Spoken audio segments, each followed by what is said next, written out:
Pencarian anak sulung Ridwan Kamil, Emeril Khan Mumtaz atau Eril di Sungai Are, Bern, Swiss terus berlanjut. Tim gabungan menambah luas areal pencarian dari zona laporan kehilangan awal. Seperti apa sebenarnya kondisi Sungai Are di Swiss dan bagaimana memahami bahaya di sungai?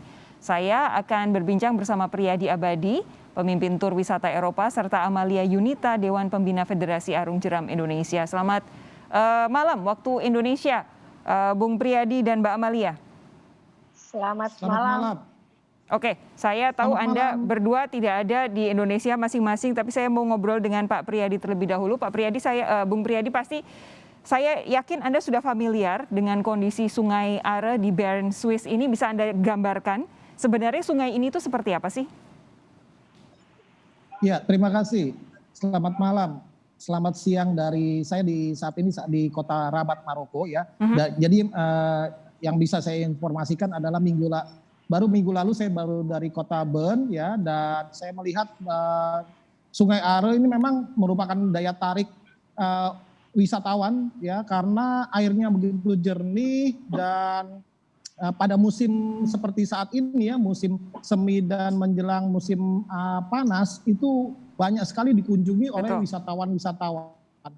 Dan memang di sana ada beberapa peraturan yang harus diketahui oleh para pengunjung, para wisatawan apabila ingin berenang ya, karena memiliki arus yang cukup kuat. Tetapi ya karena daya tarik indahnya suasana dan jernihnya air Sungai Are ini ya di Kota Bern membuat hampir saya rasa semua orang yang ingin datang ke Kota Bern yang ada di Sungai Are ingin mencoba berenang ya, suasana berenang ya.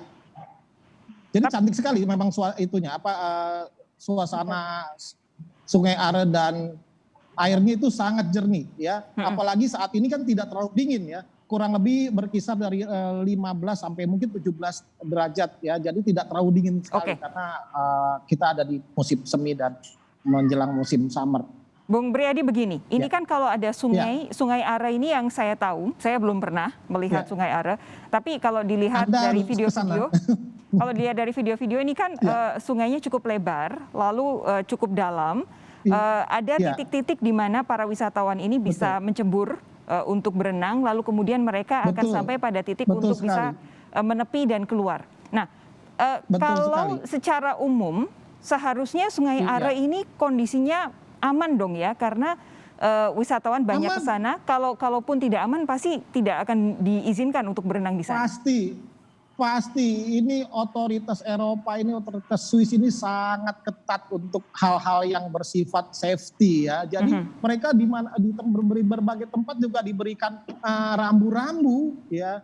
Jadi sejauh mengikuti rambu-rambu sih ya menurut saya sih insya Allah aman ya, tidak ada hal yang perlu dikhawatir ya. Namun memang kita juga turut prihatin ya atas musibah ini ya, dan saya juga berdoa semoga cepat ketemu gitu ya. Namun kalau melihat dari regulasi dan lain sebagainya, ini sebetulnya aman untuk para turis ya. Karena apabila tidak aman, mereka pasti akan memberikan rambu-rambu yang misalkan dilarang keras untuk berenang di sini dan lain sebagainya.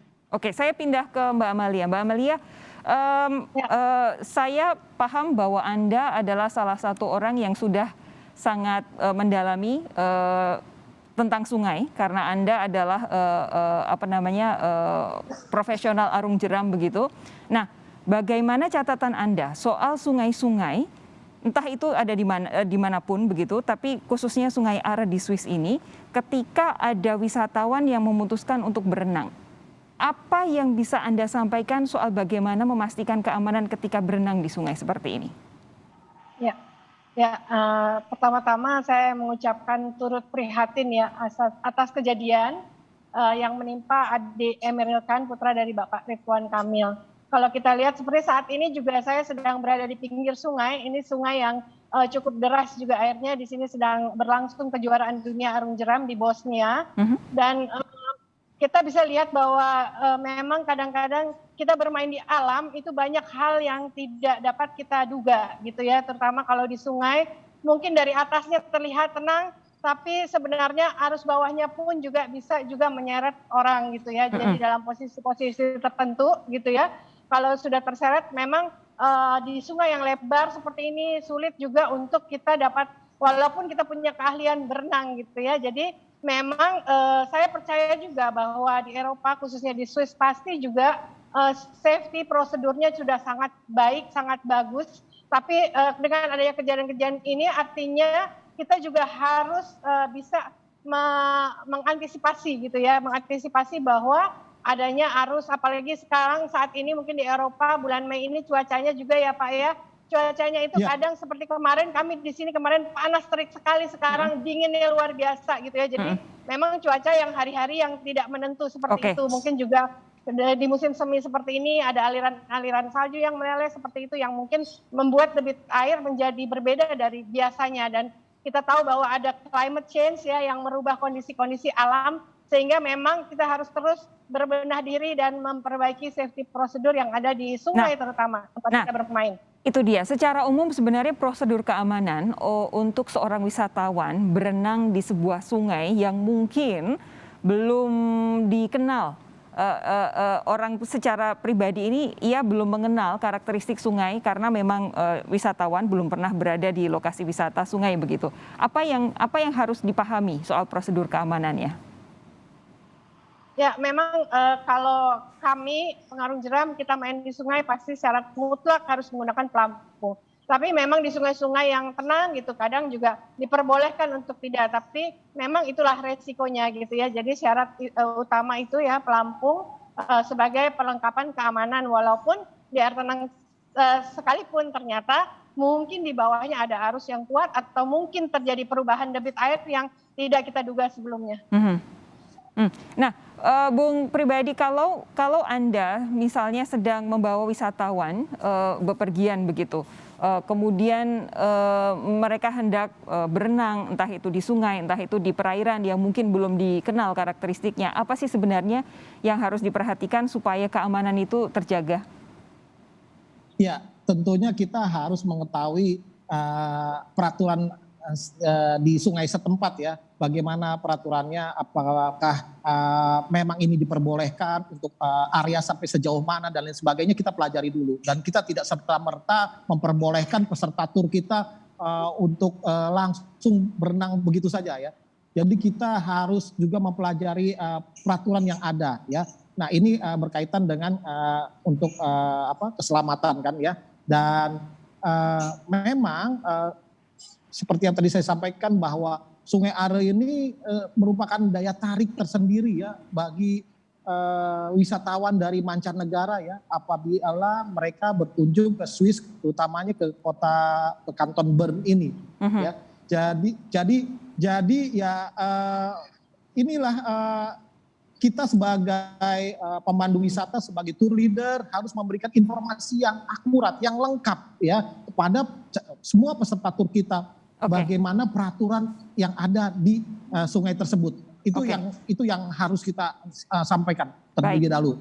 Baik, Mbak Amalia, terakhir untuk Anda Mbak Amalia, saya tidak tahu Mbak Amalia apakah sudah familiar dengan kondisi-kondisi di mana terjadi misalnya kecelakaan, di mana terjadi orang hanyut.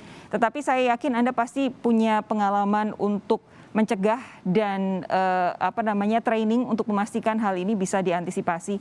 Kira-kira dalam kondisi seperti ini, bagaimana cakupan atau apa saja yang dilakukan oleh para petugas SAR, Search and Rescue, untuk memastikan bahwa pencarian ini akan membuahkan hasil secara maksimal? Ya, saya rasa tim rescue di Swiss ya sudah sangat paham bagaimana menyusuri sungai untuk mencoba menemukan gitu ya adik Emeril ini gitu. Dan ya semoga dalam waktu singkat dapat ditemukan ya dan kita semua sama-sama mendoakan gitu. Tapi kalau kemudian dalam waktu ini kan pencarian diperluas, lalu kondisinya sudah lewat dari 48 jam, apa yang kira-kira bisa dilakukan? Ya, yang mungkin bisa dilakukan hanyalah menyusuri sungai ya dan mencari adik Emeril ini gitu. Hanya itu yang bisa kita lakukan. Baik. Sambil berdoa tentu. Baik, tentu kita berharap membuahkan hasil pencarian yang dilakukan oleh otoritas Swiss untuk mencari Emeril Mumtaz Khan, putra dari Gubernur Jawa Barat Ridwan Kamil. Mbak Amalia, terima kasih. Bung Priyadi, terima kasih sudah bergabung malam hari ini di Sapa Indonesia Malam. Terima kasih. Kita ketemu lain waktu. Selamat malam. Terima kasih.